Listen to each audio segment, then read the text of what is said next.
Hi అండి. నేను doctor Deepika Boppana, consultant and fertility specialist, Oasis fertility centre, Ongole branch. ఈ వీడియోలో నేనేంటి అంటే, సెకండ్ ప్రెగ్నెన్సీ కోసం ట్రై చేస్తున్నప్పుడు తొందరగా కన్సీవ్ అవ్వలేకపోవడం, కొన్ని ప్రాబ్లమ్స్ రావడం జరుగుతూ ఉంటాయి.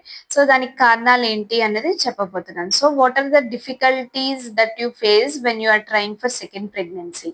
సో ఫస్ట్ అండ్ ఫార్మోస్ట్ ఏంటి అంటే గనక ఏజ్ ఫ్యాక్టర్. సో ఇప్పుడు first pregnancy or first delivery మీకు ఎస్పెషల్లీ ఉమెన్ ఏజ్ అబౌవ్ 30 ఉన్నప్పుడు జరిగినప్పుడు, అలాగే సెకండ్ ప్రెగ్నెన్సీ కోసం ట్రై చేస్తున్నప్పుడు ఆ గ్యాప్ ఎక్కువ ఉంటే గనక మీకు ఉమెన్ లో ఏంటి అంటే వాళ్ళ యొక్క ఓవేరియన్ రిజర్వ్ తగ్గే అవకాశాలు ఉంటుంది above 30 years. So always check your ovarian reserve how it is.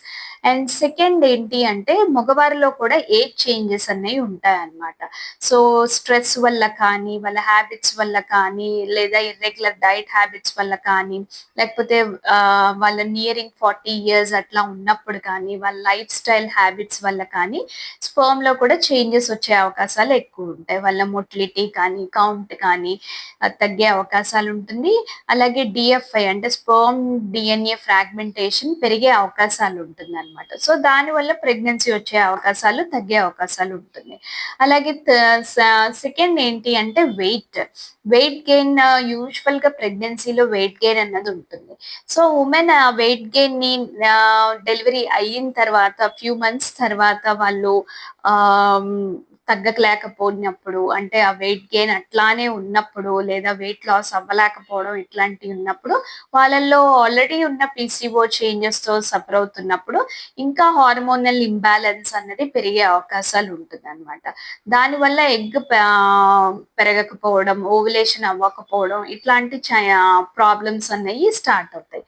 అలాగే వాళ్ళకి ప్రీవియస్ డెలివరీస్, ఇప్పుడు డెలివరీ అయిన తర్వాత ఏంటంటే యూట్రస్ యొక్క వాల్యూమ్ చేంజ్ అవుతుంది. సో ఆ వాల్యూమ్ చేంజ్ అంటే ఎడినోమయోటిక్ చేంజెస్ అంటాం. సో ఆ చేంజెస్ అనేవి ఎక్కువ ఉన్నప్పుడు కూడా అక్కడ ప్రెగ్నెన్సీ ఇంప్లాంట్ అవ్వటము ఇట్లాంటి ఛాన్సెస్ తగ్గే అవకాశాలు ఉంటాయి. సో సివియారిటీ బట్టి ఆ చేంజెస్ ఎఫెక్ట్ అన్నది ఉంటుంది. అలాగే ప్రీవియస్ సిజేరియన్ అయింది అంటే గనక వాళ్ళలో అక్కడ ఏమైనా స్కార్ డిఫెక్ట్ గనక ఉంటే దాన్ని మెడికల్ గా ఇస్తమోసీల్ అంటాం. సో అట్లాంటి కండిషన్స్ లో కూడా మనకి ఇంప్లాంటేషన్ తగ్గే అవకాశాలు ఉంటాయి. సో ఈ ప్రాబ్లమ్స్ ఉన్నప్పుడు మనకి ప్రెగ్నెన్సీ డిలే అయ్యే అవకాశాలు ఉంటుంది, especially second pregnancy. Hope this video helps you. Thank you.